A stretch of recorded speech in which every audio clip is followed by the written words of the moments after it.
Get ready for the countdown. 10, 9, 8, 7, 6, 5, 4, 3, 2, 1, 0. Kenapa pesepak bola itu COVID cuma 4 hari sembuh? Jawabannya karena protein dan suplemennya tercukupi.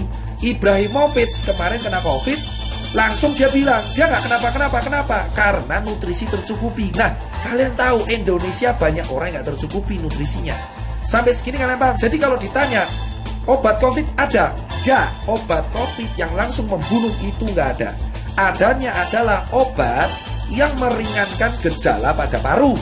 Nah, terus kedua, yang bisa mengalahkan COVID adalah antibodi kita, limfosit, imunoglobulin G dan M.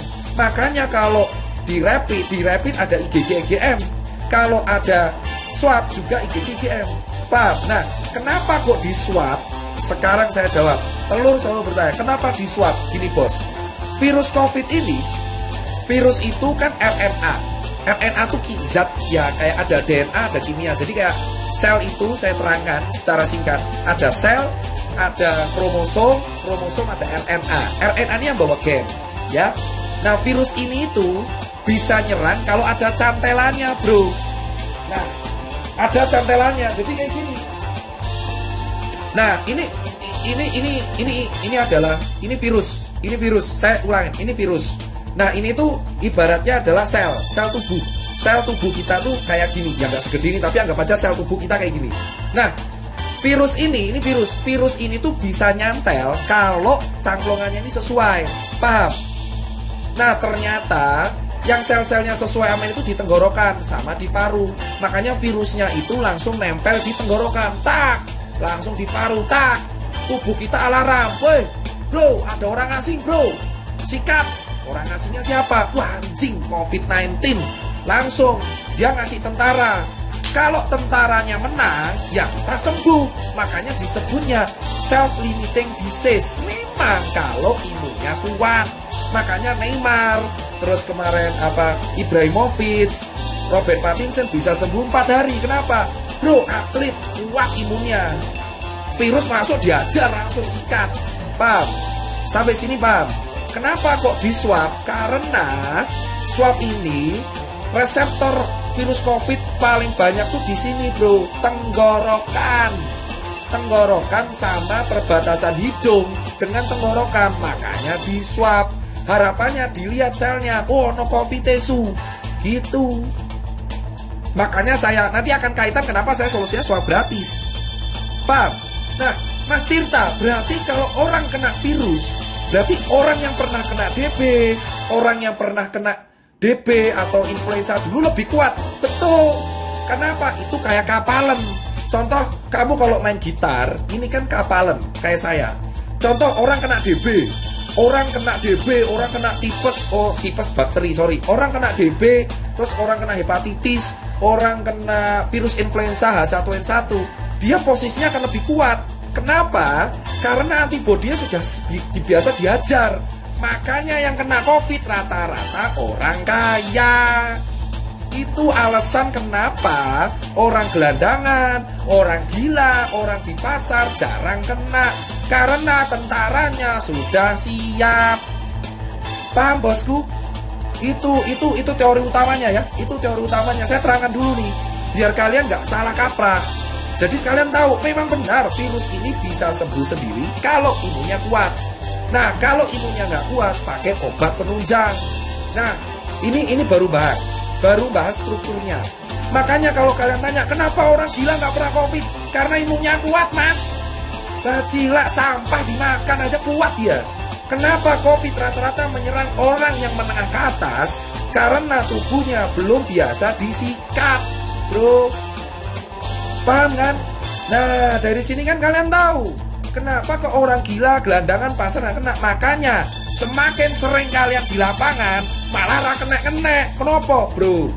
debu jalanan, polusi, makan cuma nggak cuci tangan aja aman itu orang-orang. Kenapa? Karena kita imunnya kuat duluan. Itu alasan kenapa orang di lapangan kuat. Tapi virusnya masuk gak menginfeksi. Ngopo kuat bro? Awake kuat. Coba kamu lihat kuli bangunan, masuk angin keroan sembuh. Makanya semakin dulu dia kena penyakit, ini COVID mental. Itu alasan kenapa yang kena COVID rata-rata menengah ke atas, perkantoran. Dari dulu saya teriak perkantoran. Kenapa? Karena orang perkantoran itu ringkih. Paham bro? Makanya disinilah saya bangga. Alhamdulillah saya pernah gak enak, pernah hidup di jalan, pernah kurang mampu. Di sini saya bilang, orang-orang yang hidup di jalan terbiasa dikeras itu imunnya lebih kuat mas. Itu alasan kenapa akun telur bertanya, kenapa orang gila gak pernah kena, kenapa gelandangan gak pernah kena, kenapa Jerry gak kena, kenapa saya gak kena. Karena kita pernah hidup keras bro.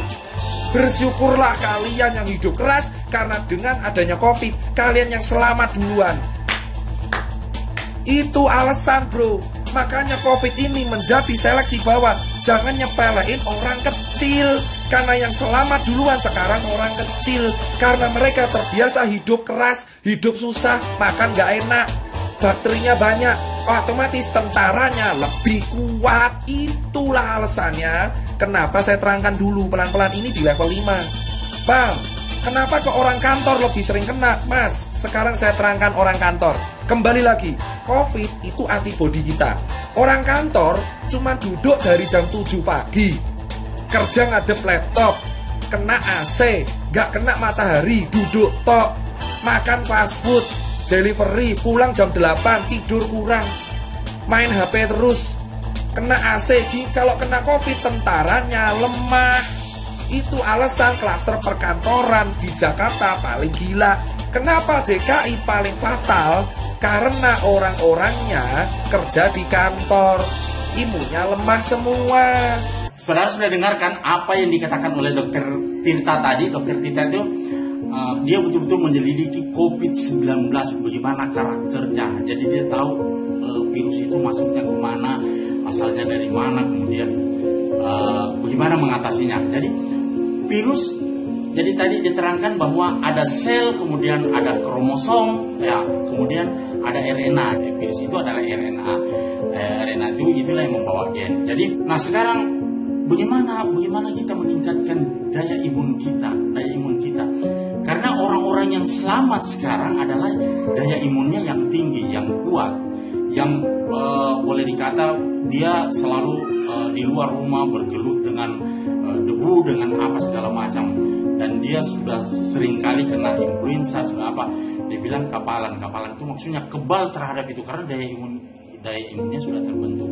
Nah, sampai dia katakan kenapa sampai orang gila, orang-orang yang di luar sana yang selalu makan dari sampah, dari apa, dia tidak kena karena sudah terbiasa dia dengan bergaul dengan virus, dengan bakteri apa, sampai dia tidak pernah merasakan sakit karena daya imunnya yang sudah terbentuk. Nah, sekarang kita yang dikatakan digolongkan bahwa bapak-bapak yang selalu kena atau ibu-ibu yang selalu kena itu adalah orang-orang kantoran yang boleh dikata mulai dari jam 7 sampai jam 4 dia menonton di dalam ruangan yang ber-AC, yang manja, dia pulang enak di dalam mobil, tidak pernah kena matahari. Nah, itulah yang banyak yang rawan sekarang, orang-orang kelas menengah ke atas, yang pejabat-pejabat itu yang jarang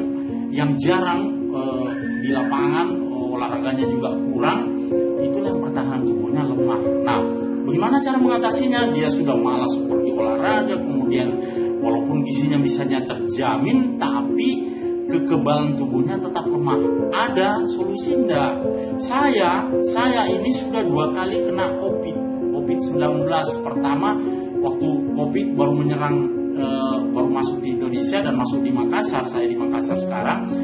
Itu kena di bulan Maret, kalau saya tidak salah bulan Maret, antara Maret April itu ada di sini ada event Ijtima itu di Kabupaten Goa. Saya di situ masuk ikut menjadi tim COVID dari puskesmas. Saya ikut membasmi dan membersihkan, selalu menyemprot apa semua di daerah yang Ijtima itu. di Ijtima itu mungkin karena banyak orang dari luar negeri, dari berbagai negara masuk ke situ, ya kita tidak tahu apakah dia bawa virus dari mana. Sampai salah satu pejabat atasan saya, pejabat kesehatan, itu mengumumkan diri setelah 2 hari pulang dari Ijtima itu, mengumumkan bahwa dia terkena COVID-19 setelah dia swab. Nah, yang saya langsung menyatakan diri, saya pasti juga kena. Karena kenapa? Saya banyak bergaul dengan atasan saya. Saya biasanya kalau berfoto dia merangkul dan artinya kita tanpa sadar biasa tidak menggunakan masker pada saat itu. Walaupun kita cuci tangan, kita sudah pakai masker, tapi karena kita mau berfoto biasanya kita tanpa sadar kita buka masker. Ya, saya waktu itu memang dirangkul. Di dalam foto itu saya ada 9 atau 10 orang. Para dokter dengan saya sama pejabat yang saya maksud tadi terkena. Begitu diumumkan terkena, semua yang ada di dalam foto itu diharuskan istirahat total di rumah. Jadi saya langsung mengambil sikap, sudahlah saya isolasi mandiri di rumah. Jadi saya waktu itu ditawari untuk tinggal di hotel, tapi saya bilang tidak usah, saya tinggal ini karena saya waktu itu tidak merasakan apa-apa, tidak ada gejala, tidak apa, orang istilahnya OTG, orang tanpa gejala waktu itu.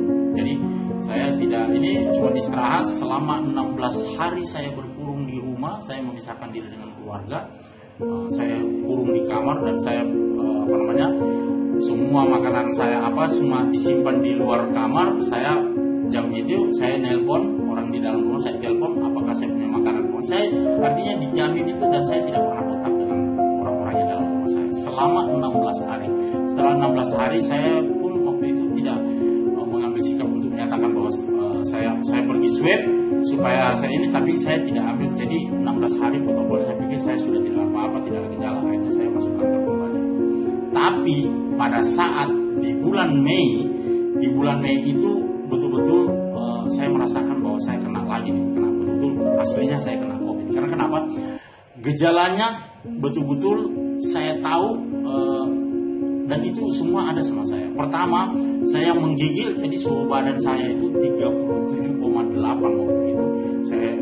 Tapi saya pikir mungkin karena saya kesibukan, karena IPH tinggi apa segala macam, saya mungkin itu membuat panas. Tapi saya tunggu tidak ada. Akhirnya besoknya saya mengambil sikap untuk memeriksakan diri. Karena kenapa? Sudah ada beberapa tanda yang menyatakan bahwa betul-betul saya sudah kena COVID. Tapi saya diswab. Jadi saya pergi ke puskesmas, kemudian saya diperiksa. Setelah diswab, hari Sabtu saya ke puskesmas. Setelah itu hari Senin ada pengumuman bahwa saya betul-betul dinyatakan positif. Disitulah saya betul-betul merasa panik. Karena kenapa?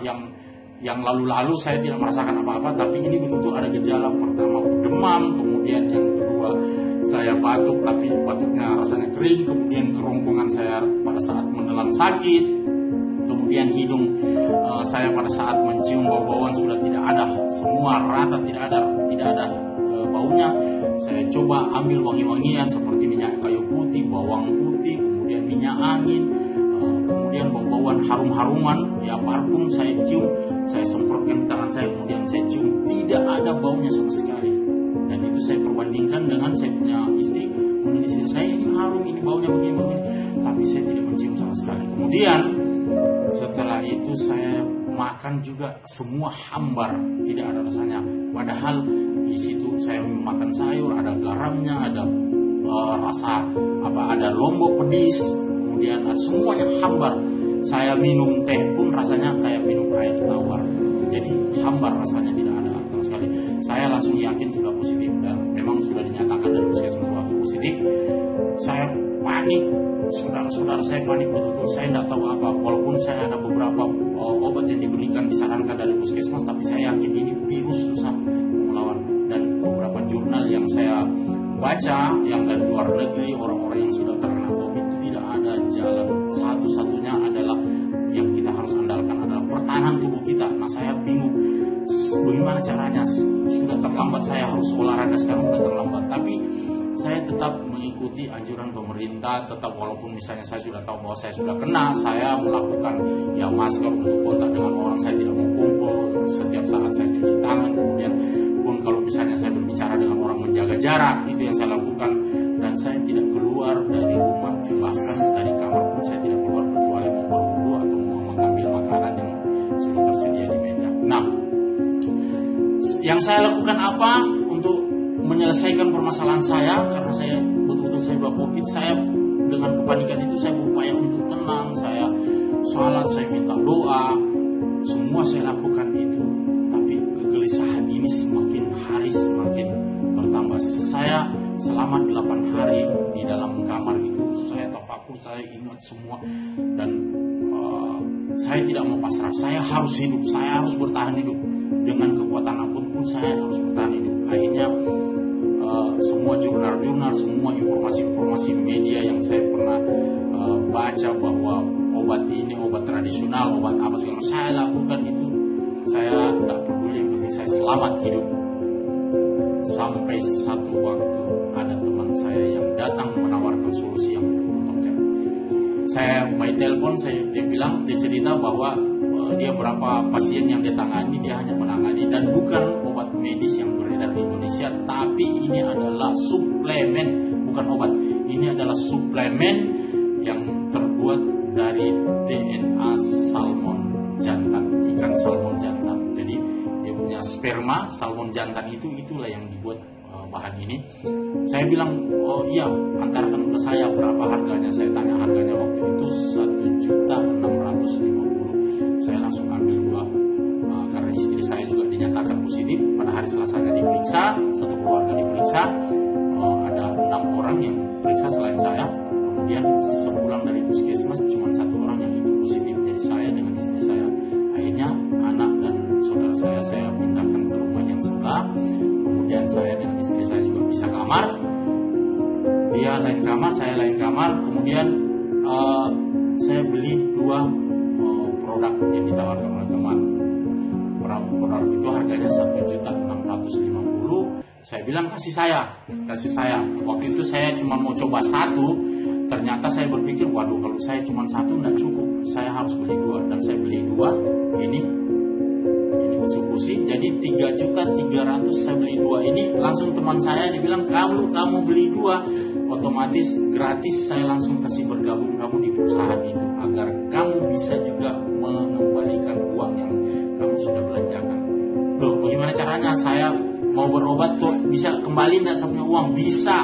Kamu bergabung dengan 2 dos ini, kamu bergabung, jadi bolanya 3.300.000, kamu dapat paket, kemudian kamu akan jual lagi perusahaan, kau beli di perusahaan dengan harga yang sama dan kamu jual dengan harga yang sama. Loh, bagaimana caranya bisa kembali uang saya? Perusahaan akan memberikan bonus, dan bonusnya itu tidak tanggung-tanggung, kamu akan dapat. Dan itu saya lakukan, makanya saya langsung bergabung. Dan ya, semua aksesori dari AFC, karena ini adalah perusahaan Jepang, namanya Asayama Family Club. Saya langsung bergabung dan saya langsung beli bajunya. Ini bajunya yang saya pakai, kemudian ini topinya saya pakai. Alhamdulillah, bukan cuma modal saya yang kembali dari sini, tapi saya cukup berpenghasilan per hari lumayan lah, bisa menutupi dapur dan bensin serta uang pulsa. Itu teman-teman. Makanya kalau ada teman, ada saudara, keluarga, kenalan yang kena COVID-19, tidak usah tanggung-tanggung, langsung berikan Utsukushi. Saya yang merasakan di hari ketiga semua tuntas. Penciuman saya, alat perasa saya, dan semua normal. Yang anehnya lagi, yang dibawa lebih tokcer lagi. Nah, itu teman-teman. Terima kasih. Itu dari saya. Saya Muhlis. Saya anggota AFC, Asayama Family Club. Utsukushi memang hebat untuk COVID-19. Terima kasih.